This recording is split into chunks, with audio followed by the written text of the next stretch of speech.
नमस्कार, आप देख रहे हैं द हिंद 24 न्यूज और मैं हूं आपके साथ साक्षी। आइए नजर डालते हैं आज की बड़ी खबरों की ओर। থেকে সমস্ত বিরোধীরা এই কারণেই ওয়াকআউট করেছেন, কেননা minister of state for home affairs উনি গোটা আলোচনাটা শোনার পর যে কথাগুলো বলছেন তার সঙ্গে বাস্তবের কোনো মিল নেই।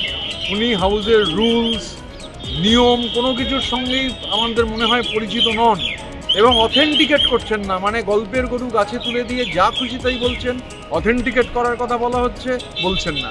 আমি এবং সুস্মিতা দেব আমরা দুজন তৃণমূলের পক্ষ থেকে আলোচনায় অংশ নিয়েছিলাম।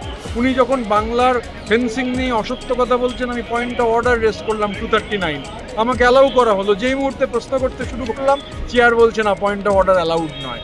ওনারা বলছেন, সংসদে শোনা গেছে, মাননীয় গৃহমন্ত্রী তিনি আজকে এখানে ছিলেন না, কিন্তু সংসদে এটা আমরা শুনেছি যে বাংলায় 450 কিলোমিটার নাকি রাজ্য সরকার জমি দিচ্ছে না। আমাদের কাছে তথ্য রয়েছে, যেটা আমরা বলার চেষ্টা করেছিলাম, পয়েন্ট অফ অর্ডার অ্যালাউ হওয়ার পরও বলতে দেওয়া হলো না যে টোটাল ফেন্সিং এই ল্যান্ড প্রকিউরমেন্ট কেসেসের যে রিকোয়েস্ট রিসিভ ফ্রম এমএইচএ বা বিএসএফ তা হচ্ছে 297 কিলোমিটার। এই পর্যন্ত ওরা দিয়েছেন। এখন এই 297 কিলোমিটারের মধ্যে স্টেট অ্যাপ্রুভ করে দিয়েছে 250। देखते रहिए द हिंद 24 न्यूज।